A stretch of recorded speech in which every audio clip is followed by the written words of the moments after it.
ঠাকুরগাঁও জেলার হরিপুর ইউনিয়নের আটঘরিয়া গ্রামে জমি সংক্রান্ত বিরোধে টানা ৫ দিন ধরে চলছে সংঘর্ষে উভয় পক্ষের অন্তত ১০০ জনের বেশি আহত হয়েছেন। ঘরবাড়ি ভাঙচুর ও অগ্নিসংযোগ করে এবং নগদ টাকা ও স্বর্ণালংকার লুটপাট করে নিয়ে গেছে বলে অভিযোগ এলাকাবাসীর। স্থানীয় প্রশাসন ১৪৪ ধারা জারি করলেও বারে বারে সেটি ভেঙে চলছে সংঘর্ষের ঘটনা।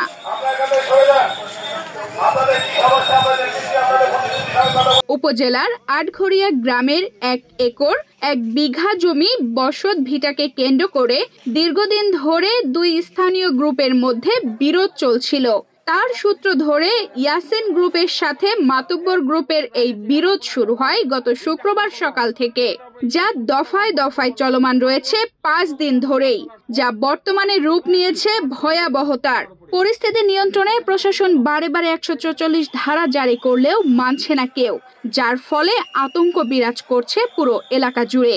অনেকেই বাড়িঘর ছেড়ে চলে গেছেন। ওরা কোনো পদক্ষেপ দিচ্ছে না, যার জমি তাকে কোর্ট রায় দিচ্ছে এবং থানা রায় দিচ্ছে। এই মালদার ৩টা চেয়ারম্যানে এই ভেদাটা মেটাতে দেয় নাই। ওরা একজোট হয়ে বাঙালির ঘর বাড়ি জড়ালো। 2টা খাট, 1টা চৌকি, 1টা কাপড় ছেলা কল, 2টা বাইসাইকেল, 1টা ট্রাঙ্ক, 1টা মেসেজ জিল, তারপরে 4টা ছেলের সার্টিফিকেট। যখন লোক আসতেছে তখন আমি এখান থেকে জান্নার পাশ সরে চলে গেছি। তখন পেট্রোল আমার আগুন দিছে। এই যে ঘরে আমার বোর ঘরে সোনা ছিল, কাপড় চোপড় ছিল, খাট ছিল, ওগুলো সব জ্বলে গেছে। অথচ ওসমান বাইর করে রেখেছে, আমি তো বাড়ি সরে দিছি। তারপর আমার এই ঘরে ঢুকছে, আমার ট্রাঙ্কটা খুলে পেট্রোলটা আগুন দিচ্ছে। ওখানে জমির কাগজ কয়, আমার পিরোনার কাপড় কয়, সংসার সব দিচ্ছে। আমি ঘরে আছি, বসে আছে। আমার স্বামী কাঁচামালের ব্যবসা করে, ও রানী সুবলতে সাইকেল চলা মাল আনে ঘুরে আছি। ও বলছে যে তুমি যায় না, আমি যাই না। আমি যে স্বামী স্ত্রী ঘুরে আছি। তখন বেটি আমাকে বলছে, বেটি বাইর হও, তুমি বাইর হও, তোমাকে আত্মহত্যা করবো। তখন এত বড় ইট জান্না দিয়ে মারছে, আমার স্বামীর এখানে লাগছে। তখন আমি বলছি বাবু পা ধরে অনুরোধ লাগে, তুমি আমাদের ঘর জ্বালায়ও না। এমন করে বলছি, কথা বেটি তোমাকে আত্মহত্যা করবো, বেশি রূপে জ্বালায় তোমাকে ছুরি চালাবো। এত বড় ছুরি গলায় লাগাচ্ছে। আবার বলছে কে বলছে মারছে, কে বলছে মারবি না।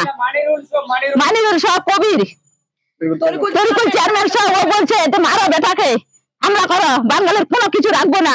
এদিকে ঠাকুরগাঁও বিএনপির পক্ষে প্রতিনিধি দল ও জেলা জামায়াতের পক্ষে একটি প্রতিনিধি দল গিয়েছিল ঘটনাস্থলে। আশ্বস্ত করেছেন সমাধানের, তবে নেতারা ফিরে আসার পরেও আবার শুরু হয়েছে সংঘর্ষ। আমি ঠাকুরগাঁও পৌরসভার সাবেক মেয়র, ঠাকুরগাঁও জেলা বিএনপির বর্তমান সাধারণ সম্পাদক এবং আপনাদের প্রিয় নেতা মির্জা ফখরুল ইসলাম আলমগীর সাহেবের ছোট ভাই। আপনাদের এই অঞ্চলে একটা ক্রাইসিস চলছে। এই ক্রাইসিসটা তৈরি হয়েছে, যে মানুষগুলো আজকে নিঃস্ব হয়েছে তাদের অবস্থার কথা চিন্তা করেন। তারা দুর্বিষহ জীবন যাপন করছে। তাদের বাড়িতে আমি গিয়েছি, তাদের বাড়িঘর দেখে আমি আমার চোখের পানি রাখতে পারি। তাদের একবেলা খাবার পর্যন্ত নেই। তাদের পরিধানের বস্ত্র যেটা পড়ে আছে সেটা ছাড়া আর দ্বিতীয় কোনো বস্ত্র নাই যে পড়বে। লোহার রড, লাঠি ও ধারালো অস্ত্র দিয়ে দফায় দফায় সংঘর্ষে উভয় পক্ষের নারী পুরুষ সহ শতাধিক আহত হয়েছে। দুই পক্ষের সংঘর্ষে ব্যাপক ক্ষয়ক্ষতি হয়েছে। পরিস্থিতি নিয়ন্ত্রণে ১৪৪ ধারা জারি রয়েছে। পরিস্থিতি নিয়ন্ত্রণে কাজ করছে প্রশাসন। হরিপুর উপজেলার আটঘরিয়া নামক স্থান, যেটা গেডুয়া ইউনিয়নের অন্তর্গত, এখানে জমি নিয়ে দুই পক্ষের সংঘর্ষের ঘটনা ঘটে।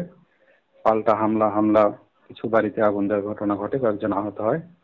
সে প্রেক্ষিতে আইন শৃঙ্খলা রক্ষা এবং যানমাল রক্ষার্থে আমি ১৪৪ ধারা জারি করি। আমরা তৎপর আছি। পুলিশ অলরেডি ওখানে ২৪ ঘন্টা অবস্থান করছে।